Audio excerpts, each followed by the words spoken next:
नमस्कार. मी स्नेहा शिवशरण. मी प्रतिलिपीवर कथा लिहिते. सध्या तरी मी नवोदित लेखकच आहे असे म्हणायला हरकत नाही. खरं तर मी पुण्यात राहते आणि मी एक गृहिणी आहे. त्याचबरोबर मी BA करत आहे. मला सुरुवातीपासूनच नवनवीन रहस्यमयी कथा, थरारक कथा किंवा भयकथा लिहिण्यात, वाचण्यात माझा इंटरेस्ट होता. वाचन करणे हा माझा छंद होता, जो मी मनापासून जोपासत आहे. आणि वाचनातूनच मी लेखनाकडे वळले.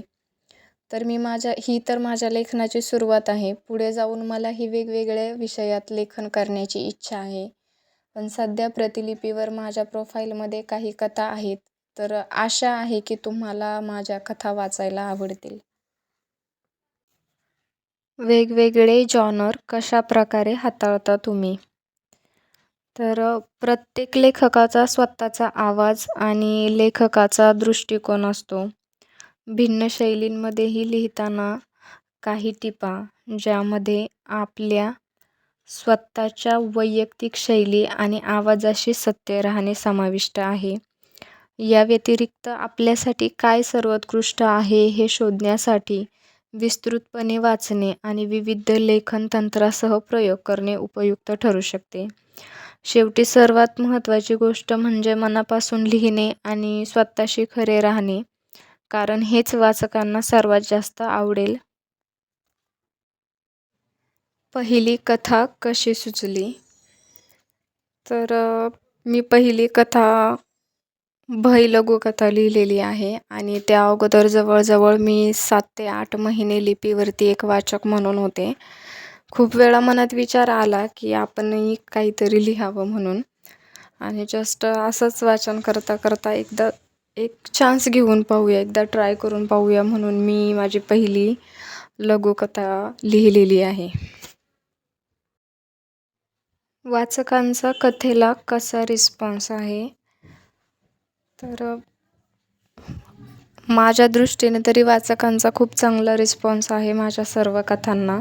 कारण आत्तापर्यंत तरी असं वाटलं नव्हतं मला. एक नवोदित लेखक म्हणून माझ्या सर्व कथांना चांगल्या समीक्षा येत आहेत, सर्वजण चांगल्या रेटिंग्स देत आहेत, तर चांगलं वाटतं मला.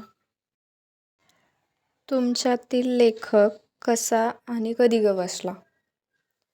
मी 10 वर्षा अगोदर 7वीत असताना माझी पहिली लघुकथा माझ्या वहीमध्ये लिहिली होती. त्यावेळी मी लेखक म्हणून कधी विचार केला नव्हता. कालांतराने ती गोष्ट तशीच मी विसरून गेले.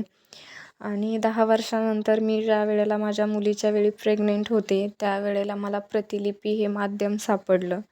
सुरुवातीला तर मी पूर्णपणे एकटी असल्यामुळे मी जास्तीत जास्त वाचन करत होते आणि वाचन करत असतानाच हळूहळू माझ्यातला लेखक जागृत झाला आणि मी माझी कथा लिहायला चालू केली. लेखक म्हणून तुम्ही स्वतःला 5 वर्षानंतर कुठं पाहता? अजून तरी मी तसा काही विचार केलेला नाही आहे. मला अजून भरपूर गोष्टी लेखक म्हणून शिकायच्या आहेत नवनवीन श्रेणीमध्ये. पण माझ्या कथा ज्या आहेत त्या प्रत्येक मराठी माणसापर्यंत पोहोचाव्या, एवढीच माझी इच्छा आहे. लेखक म्हणून तुम्हाला सुखावणारी, समाधान देणारी एक गोष्ट सांगा.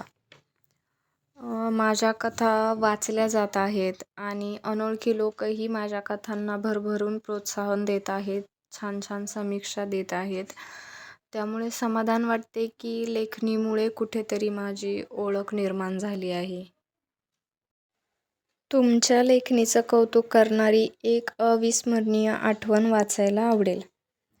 ज्यावेळी मी प्रतिलिपीवरती कथा लिहायला चालू केल्या, त्यावेळेला मला वाचकांचा खास असा काही रिस्पॉन्स नव्हता. हळूहळू मग मी वेगवेगळ्या कथा लिहिल्या, प्रेमकथा लिहिल्या, भयकथा लिहिल्या आणि ज्यात आता सध्या मी 2 दीर्घकथा लिहित आहे. त्या अशातच मला संदेश शेळके हे प्रतिलिपीवर एक लेखक आहेत. त्यांनी फॉलो केलं. त्यानंतर त्यांनी माझ्या कथा वाचल्या आणि ज्या दीर्घकथांचे सर्व भाग आहेत त्या सर्व कथांना ते जरूर समीक्षा देतात. खूप छान समीक्षा देतात, जे वाचून खरंच खूप छान वाटतं. आणि हळूहळू आमच्यातलं नातं बहीण भावाचं नातं झालं. त्यामुळे हे एक आठवण माझी अविस्मरणीय आठवण आहे. एखादा प्रसंग लिहिताना अडकला म्हणजे माहीत असतं काय लिहायचं आहे, पण शब्दात उतरवता येत नाही. अशा वेळी काय करता? अशा वेळी मी सहसा फुल स्टॉप देते. म्हणजे एकतर कथा लिहायची थांबवते. 1-2 दिवस विचार करते. जर काही सुचलं तर कंटिन्यू लिहायला घेते किंवा वहीमध्ये लिहून ठेवते की मला पात्र काय रंगवायची आहेत, काय लिखाण करायचं आहे. पण जर नाहीच जमलं तर तो भाग मी वगळून टाकते आणि नवीन भाग मी तिथे जोडते. वाचकांच्या प्रतिक्रिया तुम्हाला कितपत रुचतात? अजूनपर्यंत तरी मला नकारात्मक अशा समीक्षा आलेल्या नाही आहेत. 1-2 समीक्षा सोडल्या तर. बहुतेक जण सकारात्मक पद्धतीनेच समीक्षा देतात. त्यामुळे खास असा काही प्रॉब्लेम येत नाही मला. अजून कुठल्या प्लॅटफॉर्मवर साहित्य प्रकाशित केलं आहे का? केलं असेल तर तिथला अनुभव. अजून तरी मी प्रतिलिपी सोडून कुठल्याही प्लॅटफॉर्मवर कुठल्याही प्रकारचं साहित्य प्रकाशित केलेलं नाही आहे. त्यामुळे कुठलाही अनुभव मला नाही आहे. आता ऑनलाईन बरेच काव्यस्पर्धा, लेखन स्पर्धा होतात. तिथे कधी सहभाग नोंदवला का? नाही, अजून तरी मी कुठलेही सहभाग नोंदवलेला नाही आहे. व्हॉट्सअप ग्रुप सोडला तर मी अजून कुठेही काव्यस्पर्धा किंवा लेखन स्पर्धा केलेल्या नाही आहेत. पण भविष्यात नक्कीच करायला आवडेल. लेखनाकडे करिअर म्हणून कसे पाहता? अजूनही लेखनात मला बऱ्याच गोष्टी शिकायच्या आहेत आणि त्या हळूहळू मी शिकते आहे. भविष्यात मी जर छान प्रकारे लिहिलं तर नक्कीच करिअर चांगलंच असेल. यापेक्षा तर जास्त काही नाही. आपण लिहिलेले साहित्य कितपत योग्य आहे किंवा त्यातील चुका कशा शोधता? बऱ्याचदा मी सहसा आजूबाजूतील घटना पाहून किंवा आपण जसं की न्यूजपेपरला देखील वाचतो, याच घटनांवरती मी बऱ्याचदा लिहायचा प्रयत्न करते. आणि चुकांचं म्हणाल तर ज्या वेळेला मी कथा लिहिते त्यावेळेला मी बऱ्याचदा पोस्ट केल्यानंतरही वाचते आणि जर काही चुका वाटल्यास तर मी त्या एडिट करून टाकते.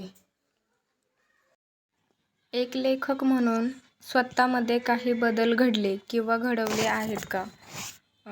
हो, एक चांगला लेखक होण्यासाठी आपल्याला नियमित वाचक व्हायला हवे.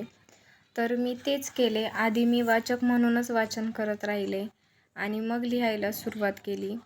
आणि बदल म्हणाल तर आपण फक्त आपल्याला जे आवडेल ते लिहिण्यापेक्षा वाचकांना काय आवडते ते मी लिहिण्याचा प्रयत्न केला आणि अजूनही करते आहे.